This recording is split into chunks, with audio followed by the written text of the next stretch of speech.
Imaginez que vous êtes enseignante en crèche, tôt le matin, occupée à travailler et à veiller sur les enfants. Quand tout à coup, un garçon de 4 ans de votre classe, qui était en retard, arrive tout seul et entre en courant, tout essoufflé dans la salle. Le garçon a l'air terrifié et vous remarquez que ses vêtements sont couverts de sang. La seule chose que le garçon arrive à dire, c'est « Mes grands-parents ne se lèvent pas du lit, ils sont en train de fondre ». Inutile de dire que cela a choqué la maîtresse et toute l'équipe de la crèche, n'est-ce pas? Eh bien oui, mes amis. Aujourd'hui, je vais raconter un crime barbare.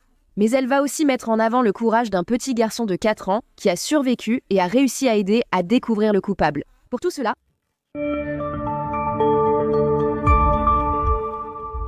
salut à tous, je suis Sue, bienvenue sur la chaîne. Si comme moi, vous aimez les histoires bizarres, faits divers, théories du complot et curiosités étranges, n'oubliez pas de vous abonner à la chaîne, d'activer la petite cloche de notification pour ne rien manquer. Et aimer, commenter, partager. Cela nous aide beaucoup sur la chaîne. D'accord? On commence la vidéo. Nous sommes en 2003 et l'affaire s'est déroulée dans la petite ville rurale de Bradford, dans l'État de l'Ohio, aux États-Unis. Bradford est cette ville rurale, une vie paisible avec des routes en terre, des fermes, des voisins qui se connaissent, et tout le monde pense que rien de mal ne peut arriver là-bas. Jack, 51 ans, et Linda Myers, 55 ans, vivaient sur cette ferme de 40 hectares. Ils formaient ce couple qu'on admire en pensant « Enfin, ça a marché !» Ils se sont rencontrés plus tard, chacun ayant déjà des enfants de précédents mariages. Ils ont tout réuni, mélangé les familles, et cela a très bien fonctionné. Tout le monde s'aimait et s'entendait.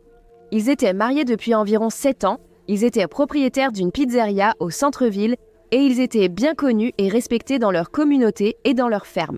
Cette ambiance de maison pleine, la nourriture qui mijote, les enfants partout, cette atmosphère chaleureuse. Et avec eux vivait le petit Damien Huffin. Damien était leur petit-fils. Sa mère, Amber, était jeune quand elle a eu son fils, et elle a dit qu'elle n'avait pas les moyens de s'occuper de l'enfant, alors Jack et Linda ont aidé à élever ce petit garçon depuis qu'il était bébé. Pour ses grands-parents, il était tout, et pour Damien aussi, le lien qu'il avait avec eux était magnifique à voir. Cette année-là, sa mère avait rencontré un homme et allait se marier. Ainsi, elle aurait une vie plus stable et pourrait s'occuper de son fils.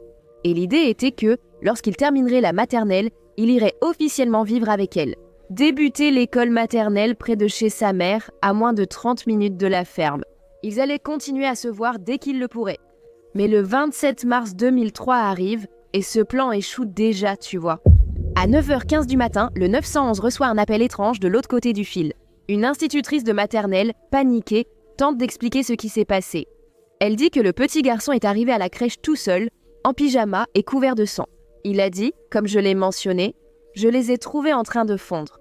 Tu te demandes ce qui s'est passé avec son urgence? Le petit garçon a couru devant la chaise et y est entré. Quel âge a-t-il? Il a 4 ans et il est allé là-bas. Oui, il est allé là-bas. Il a dit que ses grands-parents sont en train de brûler, d'accord, et qu'ils ont du sang partout sur eux. Imagine cette scène, enseignante avec des enfants dans une salle, la porte s'ouvre, un élève entre alors qu'il aurait dû être accompagné d'un adulte. Il semble sortir d'un cauchemar. La police est aussitôt appelée et la crèche confinée. Personne ne sait ce qui se passait.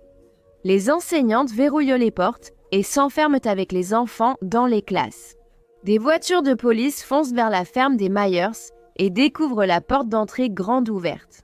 Peut-être que le garçon est sorti lui-même et a laissé la porte ouverte en courant vers la crèche. Les policières entrent en appelant « Y a-t-il quelqu'un à la maison ?»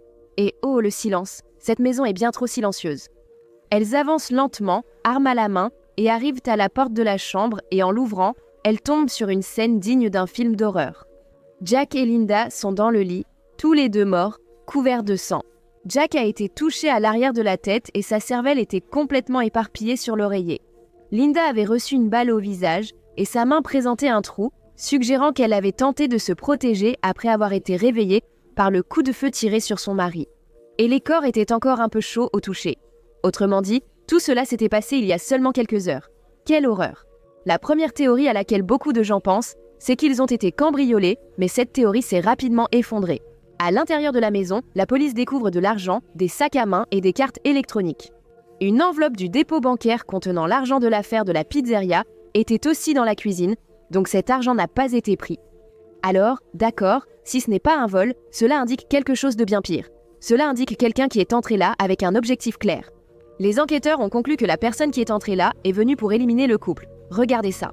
L'expertise de la scène a révélé que le criminel avait utilisé un silencieux improvisé avec de la mousse, une couette et du ruban adhésif. L'homme est entré dans la maison par une fenêtre du sous-sol enlevée. En face, il y avait un peu de boue. Les enquêteurs ont identifié une empreinte de pas, réalisé un moulage et rassemblé les preuves. Pour lui, tout avait été bien planifié. Ce n'était pas l'attitude de quelqu'un agissant sur un coup de tête. Même la ligne téléphonique de la maison avait été coupée par le criminel. Tandis que les experts examinent la scène du crime, des policiers vont à la crèche pour retrouver le garçon. Il faut préciser qu'en l'absence de suspect arrêté et au début de l'enquête, tout le monde, y compris la famille, est suspect. Le garçon est surveillé et isolé de tous, y compris sa mère, pour des raisons de sécurité. Ils ont alors appelé la mère pour lui expliquer ce qui s'était passé. Imaginez le désespoir de cette mère venant d'apprendre cette terrible nouvelle. Mais elle est aussi interdite de voir son propre fils, sans pouvoir le serrer dans ses bras ni le réconforter, après qu'il ait vécu quelque chose d'aussi traumatisant. La nouvelle du crime se répand et toute la ville commence à paniquer en apprenant qu'il y a un monstre en liberté qui entre dans les maisons. La seule personne qui sait peut-être quelque chose est un enfant de 4 ans. Damon a été emmené dans la salle d'interrogatoire. Il raconte qu'il a trouvé cela étrange parce qu'il s'est réveillé tout seul. Normalement, ses grands-parents le réveillent pour lui donner le petit déjeuner et le préparer pour l'école. Il a appelé ses grands-parents en descendant, sans réponse. En arrivant dans la cuisine vide, il a couru vers la chambre de Jack Dalenda. Il a vu cette scène horrible, mais un petit garçon de 4 ans ne pouvait pas comprendre ce qu'il voyait. Il a appelé et secoué son grand-père quand il a vu l'état de sa tête. Il a même pris un mouchoir en papier pour aider à nettoyer son grand-père. C'est alors qu'il a imaginé qu'ils étaient en train de fondre. Après avoir tenté de nettoyer son grand-père, il a pris le téléphone sur la table de nuit et composé le 91 sans résultat. Le meurtrier avait coupé le fil et là, à seulement 4 ans, il a fait la chose la plus incroyable.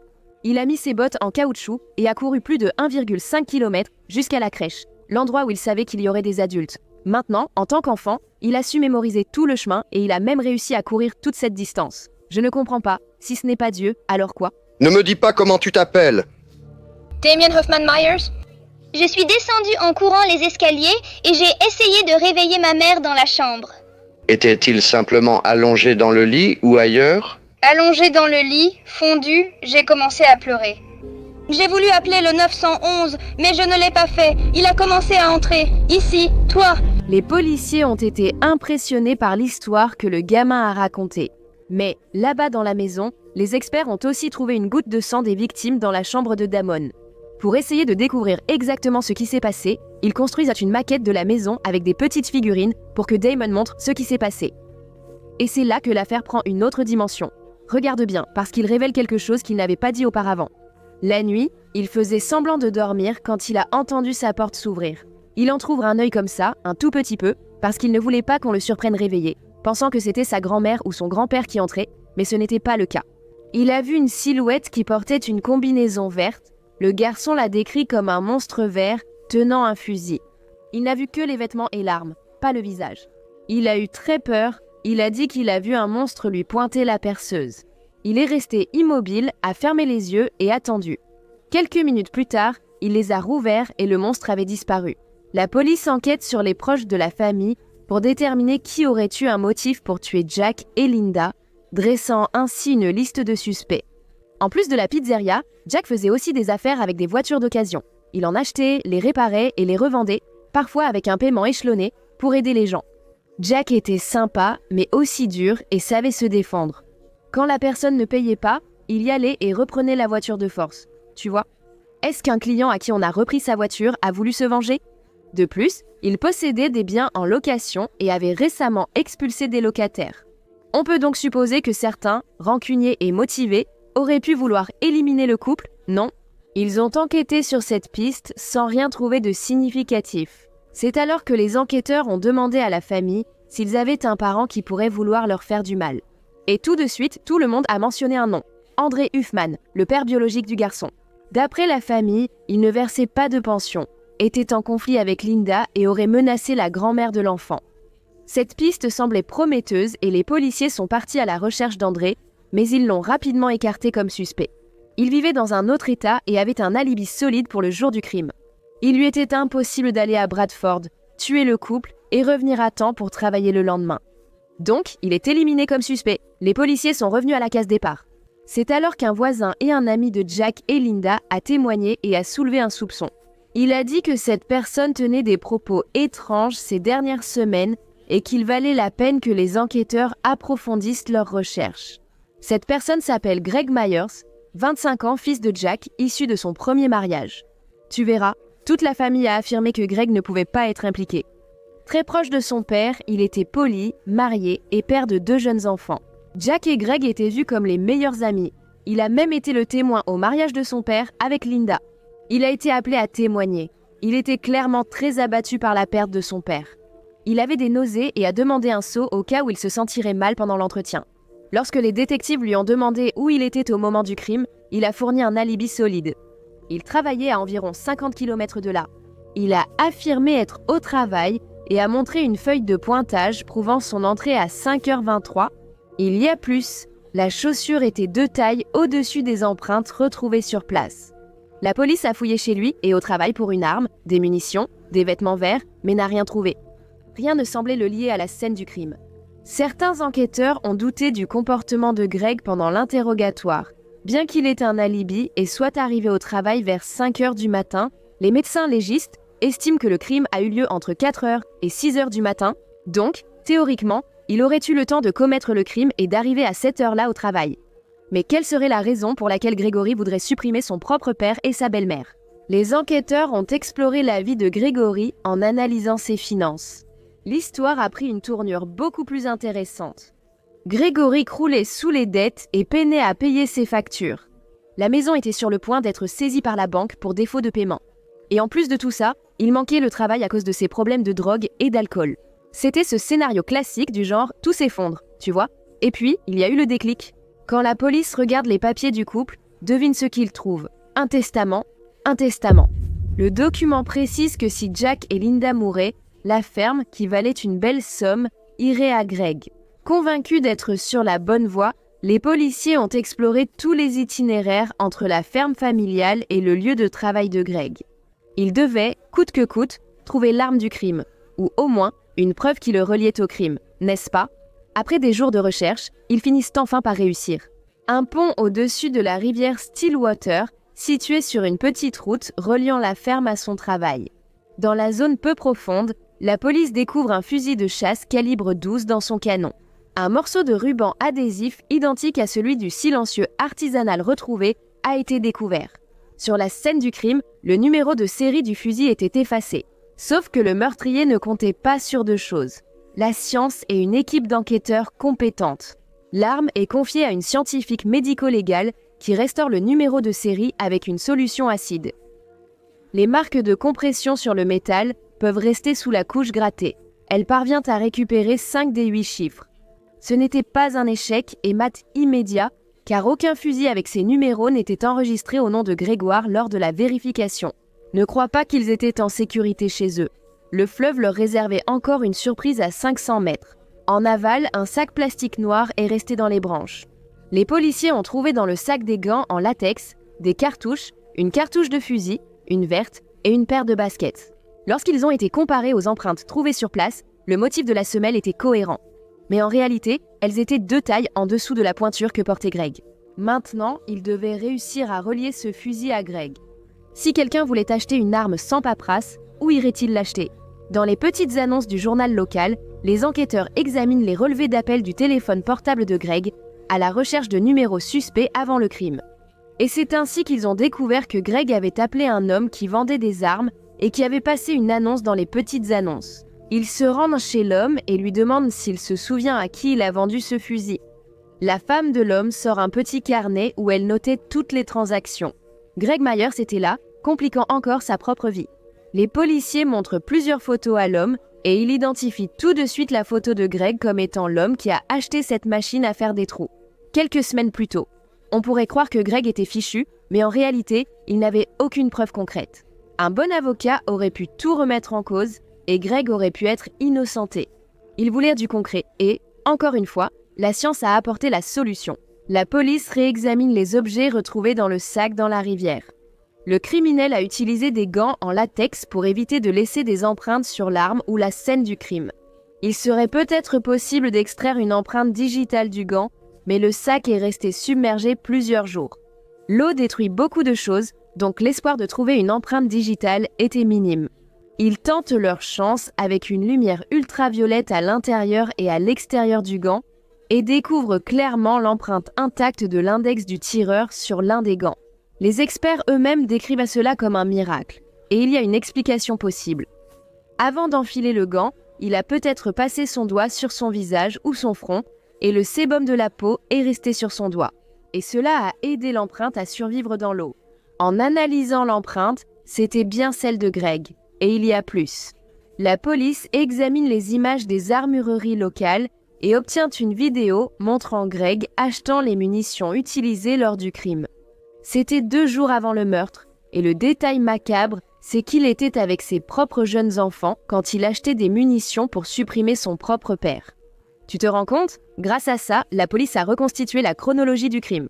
Gregory achète un fusil de chasse et il achète aussi une combinaison pour protéger ses propres vêtements contre les résidus de poudre. Il achète des chaussures plus petites pour laisser une empreinte différente et semer la confusion. La police fabrique un silencieux artisanal pour ne pas attirer l'attention des voisins. Elle se rend chez son père vers 4 heures, coupe la ligne, entre par la cave et exécute d'abord Jacques. Ensuite, la belle se réveille, tente de se protéger d'une main, mais elle est tuée aussi. Ensuite, il monte pour vérifier le garçon, qui entend quelqu'un entrer dans la chambre. Il ne reconnaît pas le visage de son oncle, mais il se rappelle du verre, du monstre, et pour une raison inconnue, Greg choisit de l'épargner. Vers 4h30, Greg s'en va. Et sur le chemin du travail, il jette l'arme dans la rivière. Et aussi le sac noir avec toutes les preuves. Puis il pointe au travail et vit comme si de rien n'était. Greg Myers est arrêté et accusé de la mort des 2 personnes. Viens ici, Max, viens là, viens ici, oui, allez. Bochette, petit coquin, viens ici, on termine calmement, d'accord?